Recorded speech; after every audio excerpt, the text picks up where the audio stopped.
Hello and welcome to day 4 and the final day. We're going to preview here at Cheltenham, day 4 of the Cheltenham Festival, which will be Friday, is Gold Cup Day. It's sort of one of those days that everyone looks forward to, but then everyone realised that that is the final day and there's no more Cheltenham. So joining me is my brother Dan. How's it going, Dan? Yeah, good. Very excited for Cheltenham now, I have to say. Yeah, not long now. If you're listening to our live preview, you get that reference. Also joining us is contributor to the Irish Field.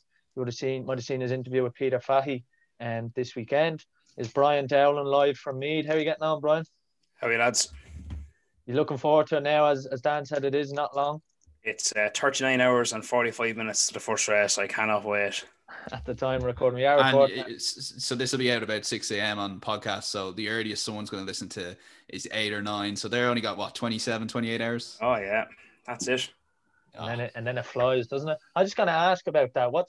You've been there, Dan, with Cheltenham, like we're saying there, it's not long, but it's kind of blink and you miss it almost, and before you know it, you're at the Gold Cup.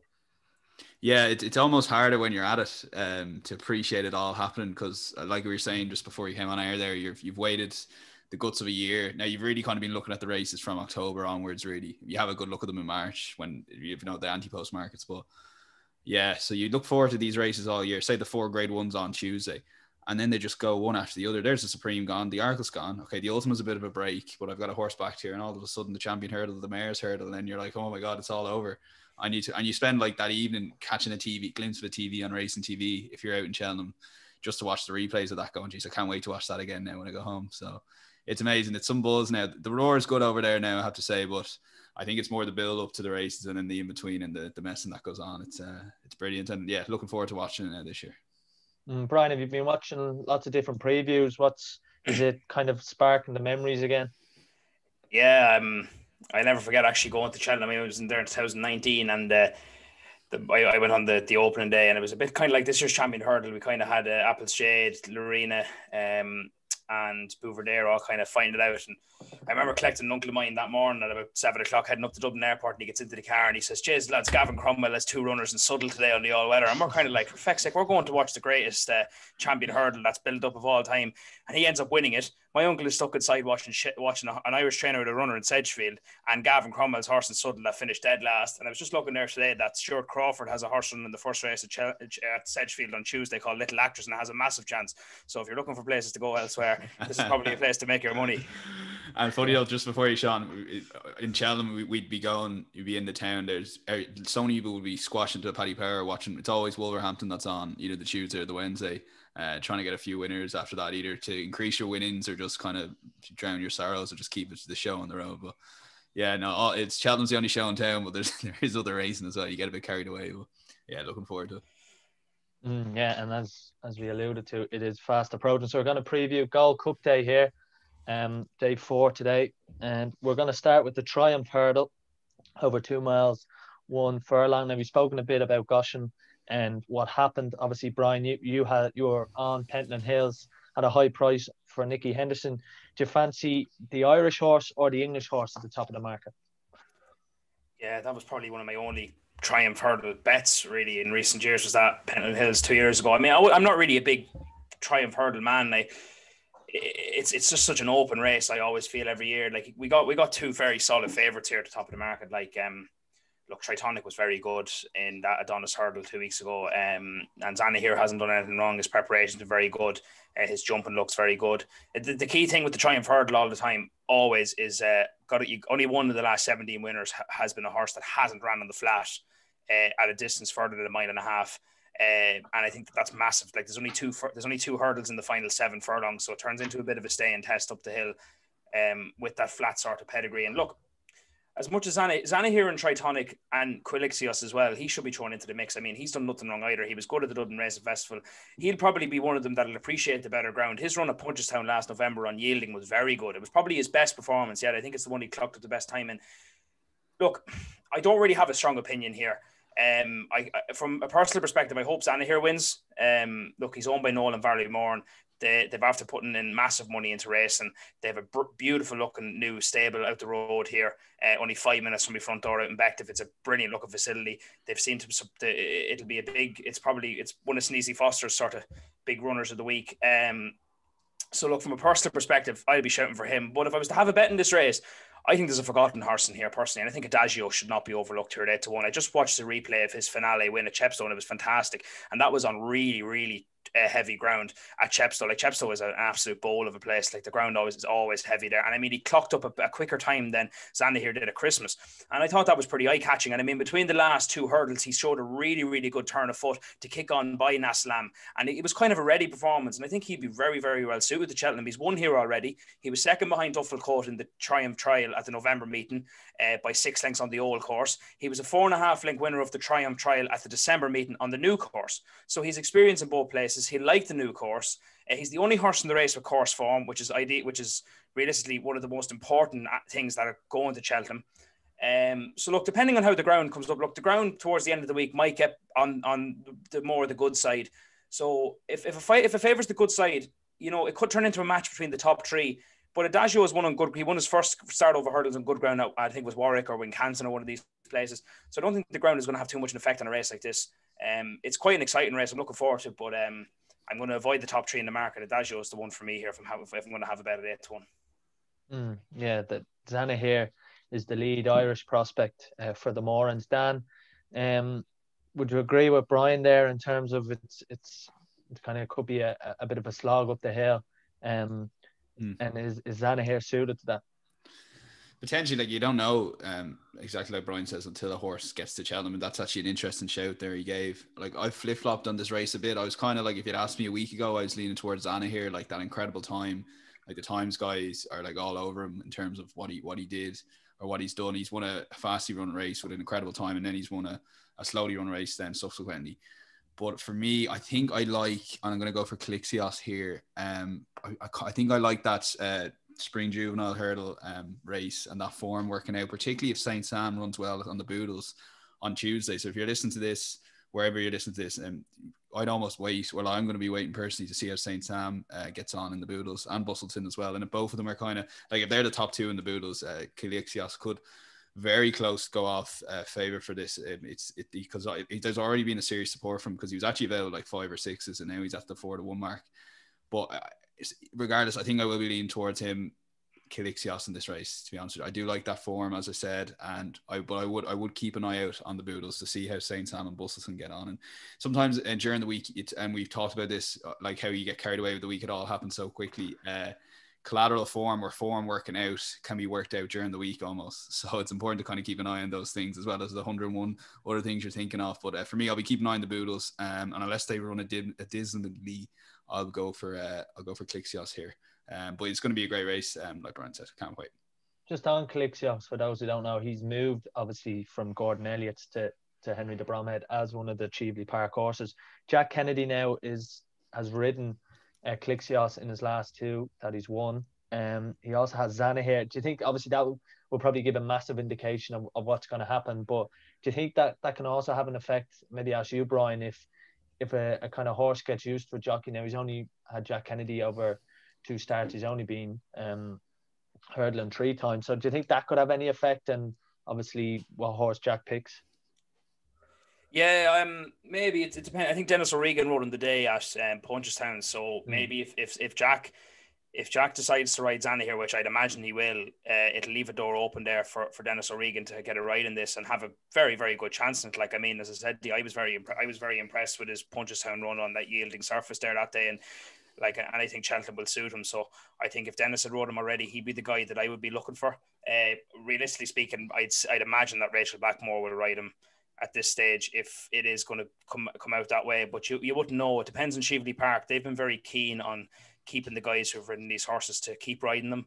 So if they're going to think that way, and they might want Dennis O'Regan to ride it, and if not, then I'd imagine it'll be Rachel Blackmore. I can't imagine her having too much of a problem on it either. So, but that would be the way to think. Absolutely, it does have a massive effect. I mean, like, people have been trying to delve down Epitan's chances this year because Barry Garrity's not riding it. Like, it does have an effect on it in many more ways than people think. But yeah, look, I'd imagine that Jack will ride Zanahiyr, so that'll be a little bit of a thought process to go through for the Cheveley Park lads. This is one of the new lads there, but Dennis would be the guy I'd go for. But as I said, it'll probably be Rachel. Definitely one to keep an eye out. So we'll just get a final selection from you, Dan. You're going to wait till the Boodles. Brian, Have you a horse that you're going to go with? Yeah, I'm going to go with Adagio. I think I kind of like that run he had on the new course. I kind of liked his finale run, and I think at 8-1 he represents good each way value. So I'll back him. He mightn't win the race. Said he had these top three look very good, but he'd be my pick in this to try and avoid a sort of a head melter between the first three in the market. Dan, you're going to wait to the Boodles, yeah? It'll be a tentative vote for Calixios, but if the two horses that I mentioned don't run well in the Boodles, I'll be straight on the Zonair bandwagon, I think. I've actually got, I'm writing articles for Pundit Arena, I've got 2 cases written just based on the Boodles results, so whichever way it goes, it'll go one way or the other. And what'll happen is that, yeah, go.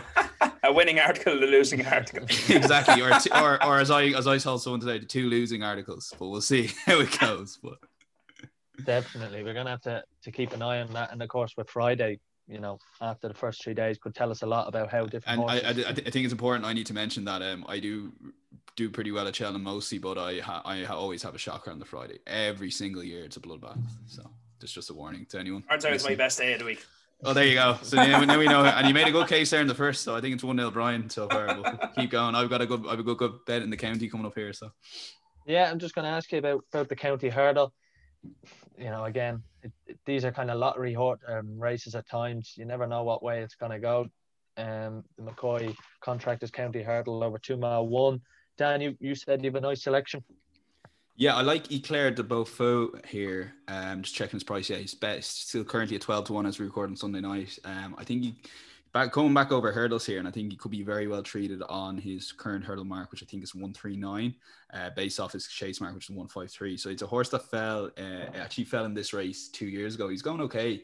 I think he was close to leading before he fell down. He was traveling well, and he was second in last year's Grand Annual. So he's back over hurdles this year, and I just think he's got course experience, got good Cheltenham form, as we mentioned. So I think at a double figure price, you're getting about 12-1 still. I think that's a good each way bet on a race. Like you said, it's a tough one to pick the winner. But yeah, I'd be sweet on Eclair de Beaufort here. That's for Denise Foster and the Jigginstown stud. Brian, I'll go with you. Any kind of fancy for the county? Yeah, fancy 2, and one of them is Eclair de Beaufort as well. Lump on. Happy days. Yeah, absolutely. You couldn't have said any better. He comes into this race off a £10 lower mark than his 149 second in the Grand Annual last year. He has brilliant course form. He was running an absolute blinder in this in 2019 when he fell at the last. He's a very big, strong horse. He'll be suited by a strong gallop. I think he'll absolutely relish this. He won't be affected by the big field. I think he's got a great chance. I mean, he fell in 2 races. He fell in the chase then at Navan on his return. He fell again at Fairyhouse. And he didn't really get the run of the race at Christmas. In that handicap one by Master McShee, he was all over the place, made a couple of mistakes, didn't really look like he had really any interest, and then he ran very, very good back there at the Dublin Race Festival behind Drop the Anchor. It's a perfect prep run for this. He's only raised £4 higher than his Irish mark. I think he's got a very, very good chance. The other one I give a small mention. A couple of years ago, I managed to delve in through this race and pick Arctic Fire at 28-1 and tip it up that morning, and it won. I think that grade one, top weights in this have a good record. Willie Mullins has a good record, and horses that have ran in grade 1 company coming back to this have a good record. And Saldier, I don't think should be underestimated. He mightn't run. I know he's entered in the champion hurdle. I know he's been declared, I think, for the champion. So, yeah. So I know he is declared, but I mean, if he does decide, if something goes wrong and he gets moved to this, I would 100% be having a few quid in him. He's going to be he's going to be shouldering top weight. I know he is declared, but I mean, if he does run in this, I definitely back him at 14-1 because he has massive talent. I know he hasn't ran good in those grade 1s. Back in handicap company, he could really mince these off that weight. And if they get a claimer on board, they might even have a better chance. But as I said, he mightn't run. He is declared for the champion hurdle. I did speak to Peter Fahey during the week. He does have a horse entered in this called Belfast Banter. He didn't think he'd get in. He thought he was going to run at Naas today in the grade 3. I told everybody in trim to back him in Naas in the grade 3. And then I found out last night that he's a non-runner and they're going for this. So that was the opposite of what he told me on the phone. But he did say to me that they have the paperwork done. He didn't think he'd get in. I think he's only rated 129. He's a massive price. I think he's about 40-1. He might run okay. He kind of likes England. He hasn't run at Cheltenham before. He looks like he'd be suited by a race like this. I think he's 33-1 there now. If he gets in, I think he needs something like 17 or 18 to withdraw, which is very possible in a race like this. You wouldn't know the way that horses are falling out with Cheltenham now. He might get in. So they're going to take their chance. if he runs, I'd have a few quid in him each way as well at a massive price. But other than that, I think Claire de Beaufort is probably the value in this. So that's a Claire de Beaufort all round for us there in the county hurdle. So we're going to go to the Alber Bartlett next, novice hurdle. Monkfish obviously won it last year, and he is going to be one of the top horses to watch this year. Statler is someone who is near the top of the market at 4-1, the top of the market, the favourite at the moment for Willie Mullins and Paul Town. And Danny Mullins rode him at the Dublin Racing Festival, finished behind Gallier de Mesniel. Is this where, Brian, you see maybe Willie pull another big one out of the fire, really? Yeah, I don't know. I'm not really filled with confidence with Statler. I think that 4-1 is not great value in a race like this. I think that it should be a bit bigger than that. The same with Fakir. I think 4 or 5-1 is very short. I do like the Paul Nicholls horse in this Barbados Bucks. I mean, he's got the pedigree of a stay-in hurdler that really suggests that he could be suited by this. But I have one in this race, which I think is probably the best bet of the whole week at Cheltenham. I think it's an absolutely ridiculous price, and Street to Doyen is way overpriced in this race. He's 25-1 is ridiculous value, I think. Now, me saying that, he could turn it and run an absolute stinker, but I mean, you have to go through his form. He was a 5-length winner of maiden hurdle at Gorn last year, and he beat Florin Porter by 5 lengths, who went on to win the Christmas, who went on to Nav and romped the Bosses Oscar and went on and won the Christmas hurdle at Leopardstown. He went to the old course at Cheltenham straight after that for a race which a couple of Alber Bartlett winners have won down through the years, a novice hurdle over 3 mile. He won by 3.5 lengths, kept brilliantly up the hill, has course form. He has the profile of a traditional Alber Bartlett winner. Traditional Alber Bartlett winners are ones that are kind of second season novices, have loads of experience over hurdles, and sort of just have a bit more class than some of these. And then Manila Endo comes along and wins it at 50-1 after having one hurdle start. So that's sometimes how these goes. But I mean, 25-1 represents a value in this race, which kind of is good value, because you get winners. The last couple of winners in this have been 25s, 33s, 50s, 16s, 14s. And I think he's brilliant. I think he's an absolutely brilliant price. His run at Naas 2 weeks ago, put a line through it. It was over 2 mile. It was a prep run. The market suggests that he was 14-1. It was a pipe opener for this. I think he's a brilliant price. I think he's got a great chance. I mean, his form is fantastic. He seems to relish the step up the trip in 3 mile. I think 25-1 he's my pick in this. 100%. Just to go on to those big price winners. The favourite hasn't won here, Dan, since 2013 in the Alber Bartlett.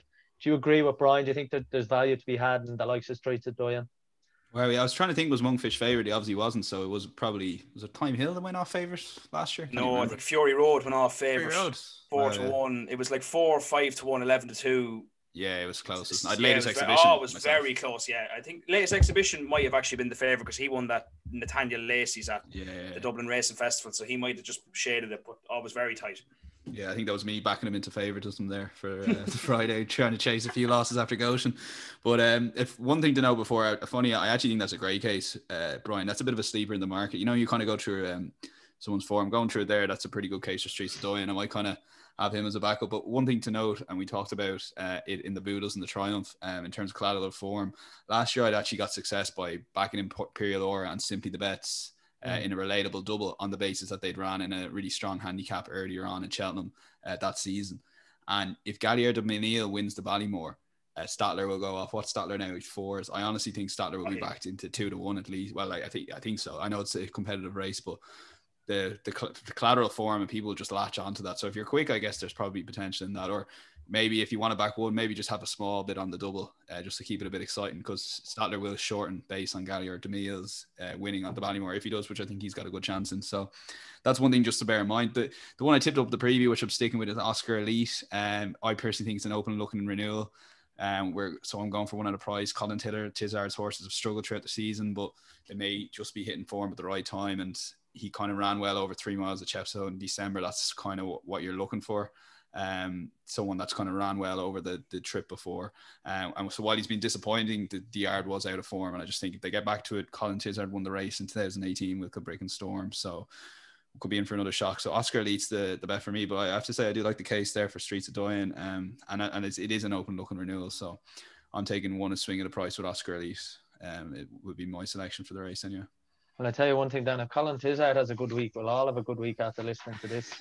Yeah, wait till we get to the Gold Cup again. Jeez, I'll have to defend that loss in translation. Yeah. No, I was just going to bring it up. Well, we're going to we're going to move to the Gold Cup because that is the next race after the Alber Bartlett. So, like, I mean, this is the race that, I mean, every jockey wants to win. This in the Grand National. I went back and watched Paul Townend's win last year on album photo, and the emotion that came out, not only of him, but of the likes of Ruby Walsh and AP McCoy on ITV Racing. Brian, is this, like, I think we discussed on our live preview that maybe people are under appreciating what album photo is doing. He's going for 3 Cheltenham Gold Cups in a row. I mean, this is just stellar, isn't it? Yeah, I think Simon Holt is at home. He's polishing the windpipes to get ready for the 3 Gold Cups. But look, I was listening to the Champ.e podcast the other day, and a cousin of mine was on it, and he writes for the Field as well, and he made a case about album photo. And from a journalistic point of view, it's a story that album photo is just like, it's not really a story that really attracts, and that's probably why he's not really sort of talked about a lot, because, like, I mean, it's been made the case that Cheltenham is the be all and end all, and the whole rest of the season is ignored. He wins the Gold Cup. He turns up in Tramore on New Year's Day for a prep run, and then goes and runs in the Gold Cup. I mean, like, when you go back to the days of Cotto, Star and Denman, they ran in Hennessy's, they ran in Peterborough Chases, they ran in Coswall Chases, they used the card the whole season, and everybody loved them. And that's probably why album photo doesn't have much of a following, as in, because, like, you know, horses do kind of can get supporters. People can grow fondness of horses. Like, and I think if Rodon won the Gold Cup, it would be a much better story than album photo, because of the way he's kind of going up through it. But look, saying that, I know that's probably just being a bit I'm just probably down harrowing that. Like, I mean, if you're going to go through it, he probably is the most likely winner. I mean, he did it in the 2019 Gold Cup. They went in an absolute ferocious gallop, and he won it. Last year, they crawled along at a snail's pace, and it turned into a bit of a glorified sprint towards the end, and he just held on to beat Santini by a neck. I mean, he's done it in a fast one. He's done it in a slow one. He's beaten some top quality chasers over the years. The ball is in his court. So look, 9-4, he's deserving favourite, probably the most likely winner of the race. I would be 60% in saying that I think he'll win. I'd be 40% against him, because I think this year probably presents new challenges for him, and I think that a lot of things will be different. One thing I will say is that I think Champ is ridiculous value. I think that 9-2 is a stupid price. I think he should be double that.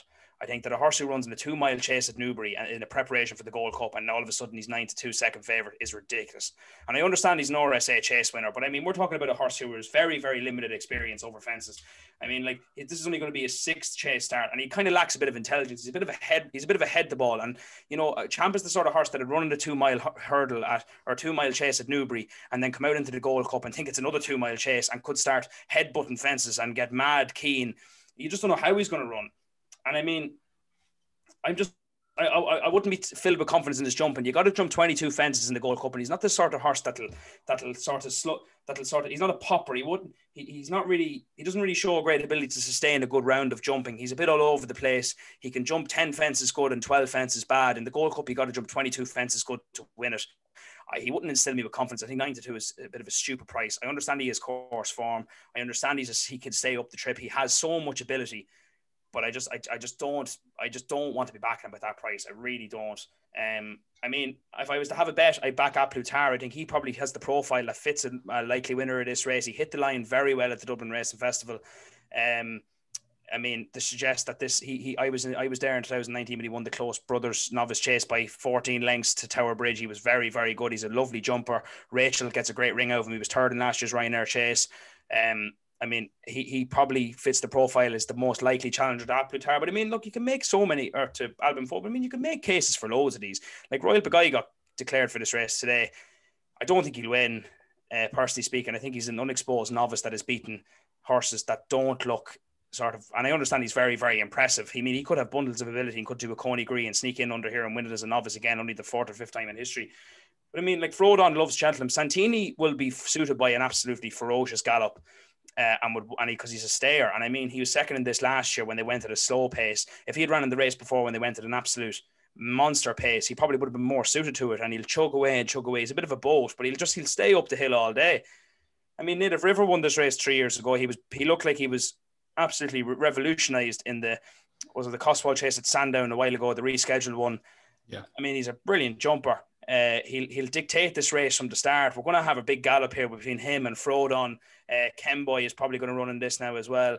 They're all going to want to compete for the lead here. This could turn into this is going to be a real traditional sort of Gold Cup where it's going to have a big gallop. It's going to require plenty of jumping. It's plenty of jumping ability in the sense that you can't be affording to make any mistakes because you're going to get left behind. That's what I fear with Champ. That's why I think he's a 9-2. It's very short. But look, this is going to be a cracking race. It always is. I think Alber Bartlett is the most likely winner, but I'm going to have a few quid in Nap Lutar. I think he's my pick for this. But I said to you can make cases here for loads of these. Yeah, and I think we're going to hear one of the bigger prices from Dan for a pick. But like Brian said, I mean, you could make a case for a lot of these horses who've won big races in the past. Dan, I know you're pretty keen on the Tizzards, and obviously they've got a runner in this at a bigger price. But just before that, on Album Photo, I mean, to touch on what Brian said there about maybe not getting the credit he deserves, maybe because we don't see him a lot. We see him at Tremor on New Year's Day in the Savills Chase there. Is that, is it a kind of a bit unfair on obviously what Paul Townend's done, the Donnellys and Willie Mullins, who, let's not forget, hadn't won a Gold Cup till Album Photo came along? Yeah, it is a bit mad. And I think the main reason is it is more, I think, not necessarily the Tremor thing, although I do think that's a factor. I think it's more his novice campaign, and he never really captured the imagination as a novice hurdler. He fell in the RSA when he was going to finish at best second, probably third behind Monolith and Present and Percy. So, and then obviously he did that thing in Punchestown where he just was, I think that was Paul Townend's fault, as opposed to Alboon. But yeah, he was associated with that mistake. So he never really got going. And the first time, I think he went off, did he 14-1, or he was 14-1 at some point for the first 12, He was 12-1 for the Gold Cup, yeah. There you are. So after winning that race in Tremor, like. Yeah, and Ruby picked Bell's Hill over Alboon Photo, so he was a second string, a third string, and then I think last year's Gold Cup, it just because it wasn't run at a pace. Like, I don't think it was a particularly good Gold Cup, and the pace was kind of false. In which case, like it's like, again, it's like just explaining to people, like, if you're doing a 5K run and everyone decides to crawl for the first 4K, people can stay with that pace, and suddenly it's just a sprint from 1K on or whatever. So it's still, though, he won a very well ran with race. The first year he won the Gold Cup, and then last year obviously he didn't. So look, 5-2, I personally think, and it's him or Champ, I agree with Brian. I don't think Champ's the right price, but I'm saying that I'm only looking at the prices here, Brian. Like, Champ's 4-1 and Alboon's 5-2. There could be Champ could be a plunge horse from the English on the Friday. And I wouldn't be surprised if it happened. I genuinely I've literally just caught a glimpse of it now ago. I actually think Champ could go off favourite here, which would be absolutely ridiculous value, but he probably could. He probably could, yeah. So, and the problem is he'd win then. Yeah, that would stick at me rightly if he did. He's sticking me when he won the RSA. Do you think that, Dan, maybe people have an association with Champ, obviously because it's named after AP McCoy, won the RSA in the manner it did, and people kind of have an affection for that, and where his form mightn't be obviously as strong as Album Photos, he's done it, been there and done it in the Gold Cup, that people kind of latch onto a horse like Champ. Maybe the English latch onto it with Nicky Henderson and kind of fancy it and pull it in, because as Brian said, his form this year, or his preparation maybe wouldn't have him in there at 9-2. Yeah, it's a combination of a lot of things. He's trained by Nicky Henderson, so a lot of the English will latch on. He's wearing the right colours than JP McManus. AP, is named after AP, and Barry was riding it last year, and he came from absolutely nowhere to win it. And we were having the same discussions about Champ going into the RSA. He can't jump well, and I think they turned out to be correct. It's just a case that Manella Indo's mistake gave Champ a lifeline. But watching again, he went up the hill at a serious gallop, so you could make a small case that the extra couple of furlongs could suit him. But not to get on down that rabbit hole too much, I do think if I was backing someone at the top of the market, it would be Alboon Photo probably at the price. I'm kind of waiting on the day, see can I get a bit of 3-1, because I don't know if he'll go off short than 5-2, because I think there is a bit of depth to this Gold Cup, particularly that Royal Beguile came in, and when that happens I kind of have a swing, and as I mentioned, I am going to give one more chance to Lost in Translation. I think everyone has a cliff horse. Unfortunately mine is becoming more expensive every single time. I've talked myself into backing him at 33-1. When declarations come, there could potentially be a 4 place out there if it's a decent enough field, so he could sneak into the frame. He's just a horse that I love the way he jumped, the way he won. I had him back to win all 3 of those, the Betfair Chase, the King George, and the Gold Cup.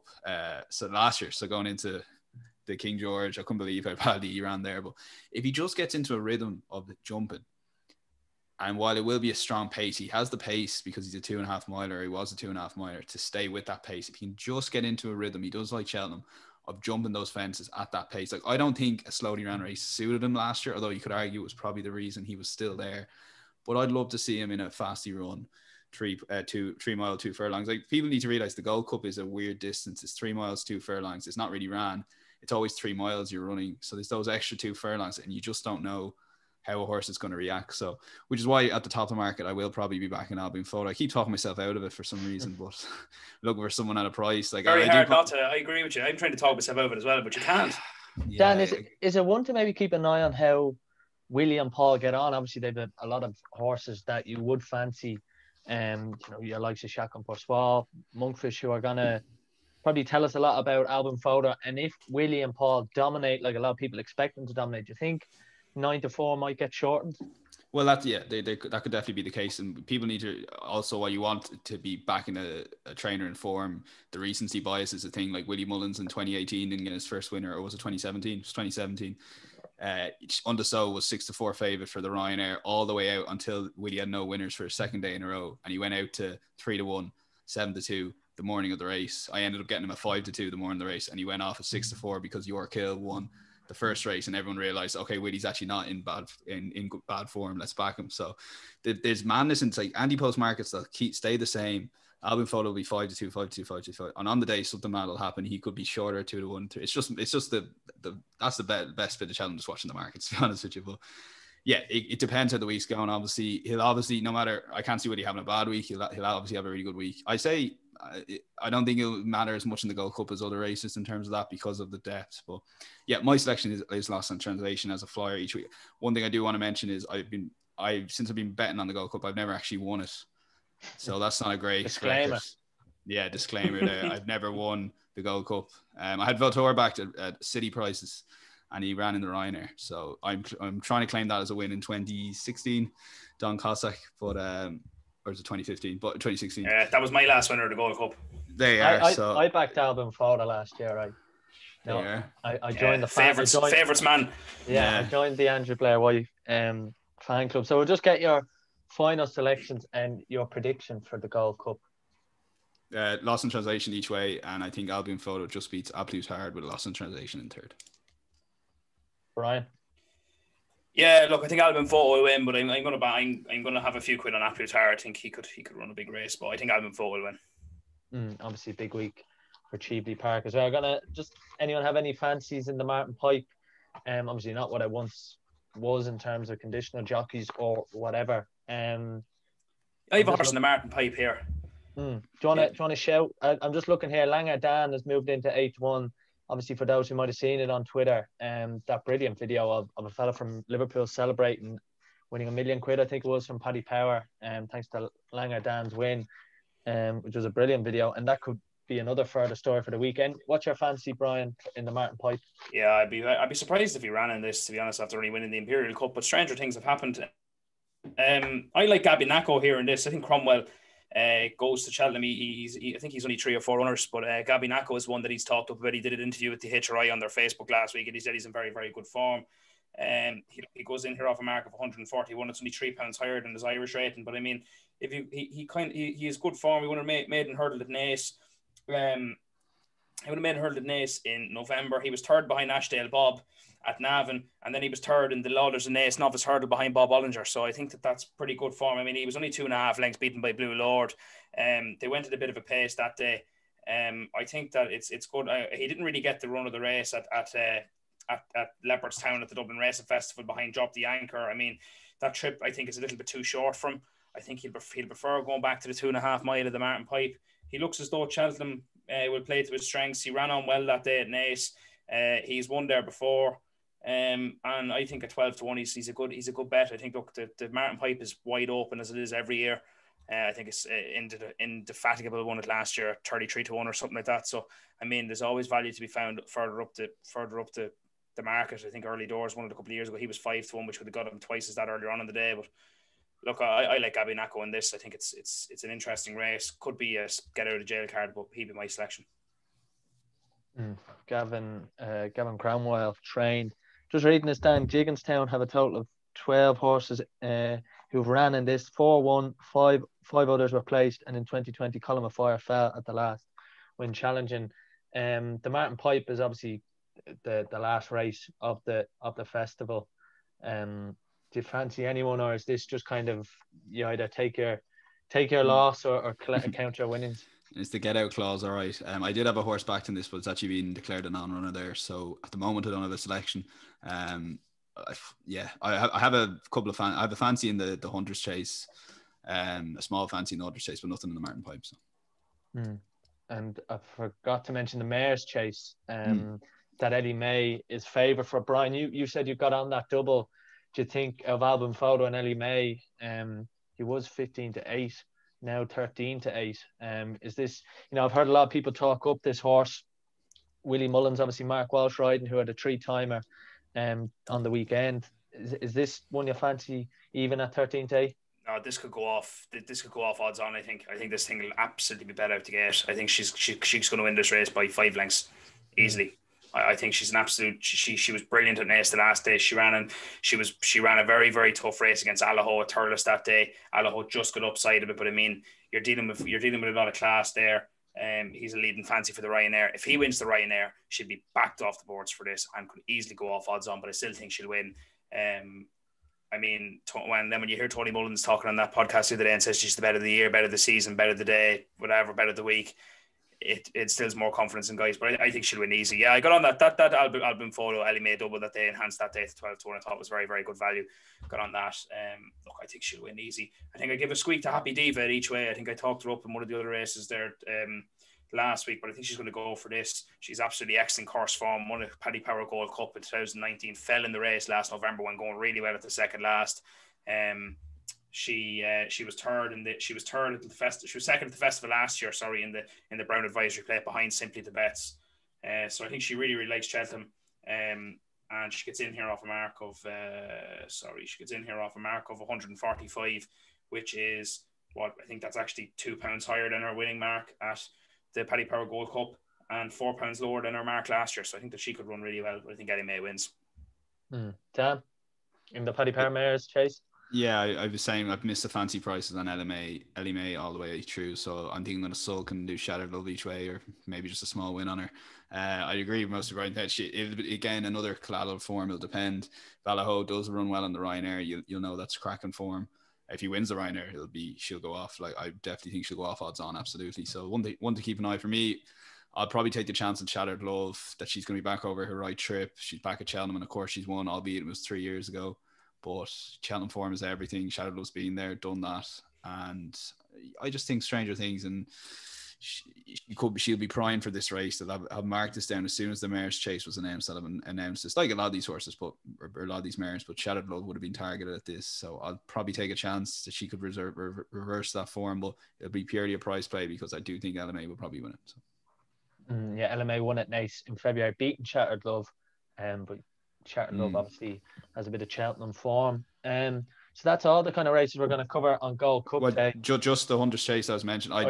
I'd be backing it came to, or have backed it came to pass. I've forgiven last run based on the heavy ground. Now it was a dismal run if you want to watch it back, but I think he came into the race last year off the back of a pulled up effort as well, and subsequently won. So at 6-6-1 this year, you won't have Maxine O'Sullivan on, but you'll have a professional jockey on. I'm not sure who's going to be on board yet, so that kind of narrows the gap. You won't have that Patrick Mullins is riding Bill away.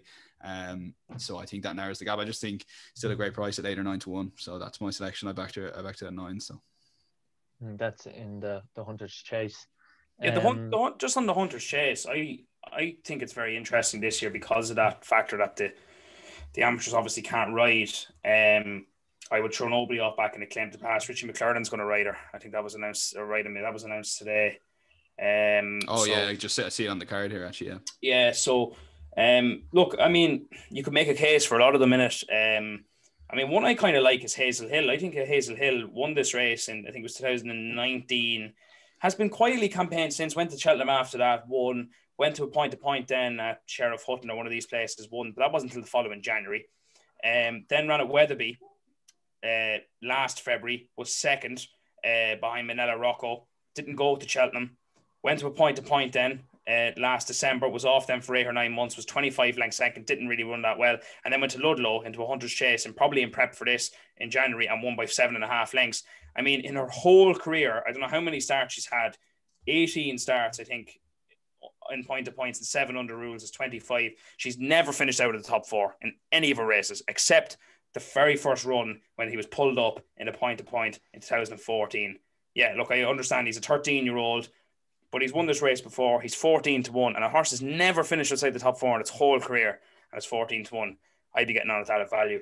So I think that's probably the bet I'll have in that race, but I wouldn't fill it now with great confidence. It's been very quietly campaigned, but this has probably been the target. So that'll be my bet in this each way. So that's all the races now we're going to cover. But before we go, we're going to kind of discuss the festival at large, and we're going to get the lads kind of tips of the week. They're obviously their bankers. They're kind of ones at a bigger price, and then we're going to get a double off them, which we're going to have a bit of fun with on social media. I'm going to set a challenge to the lads is that we're going to let Brian go first. Brian's going to pick one of his horses, then Dan's going to pick a horse, and you can't pick either the same one. So we'll have a bit of fun with that.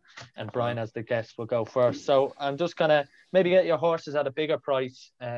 Obviously, we've discussed all 4 days of the preview, but maybe one at bigger price for you, Brian, that you think is a really good chance for each way, and it maybe even upsetting the apple card, maybe like a Lisnagar Oster or Pentland Hills from last year.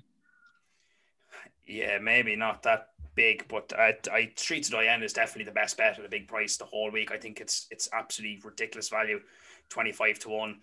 I'd be all over him at that sort of a price.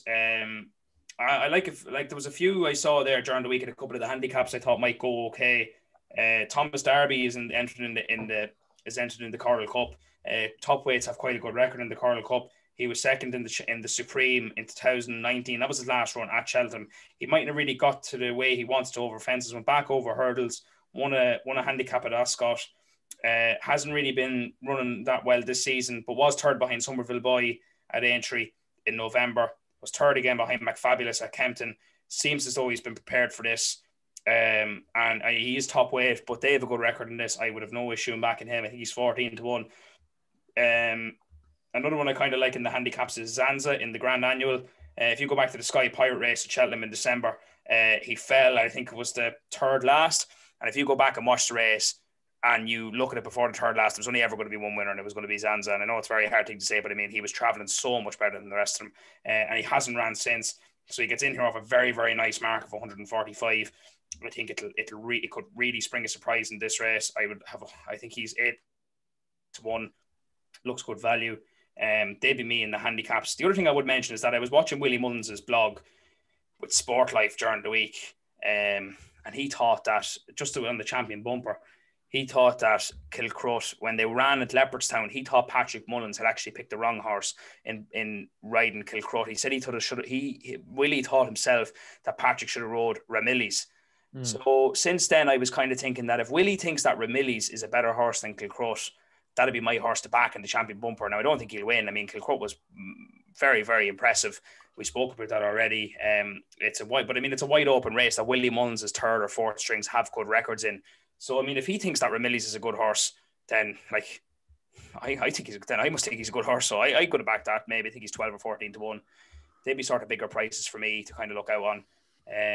A couple of the other races I'd nearly wait till the day. You might find a bit of value in a couple of the handicaps. I mean, some of them could have mad fields. So, but I mean, they'd be my big sort of prices for the week. We're going to take Streets of Diane as the big price. Dan, same question to you. One at kind of a bigger price.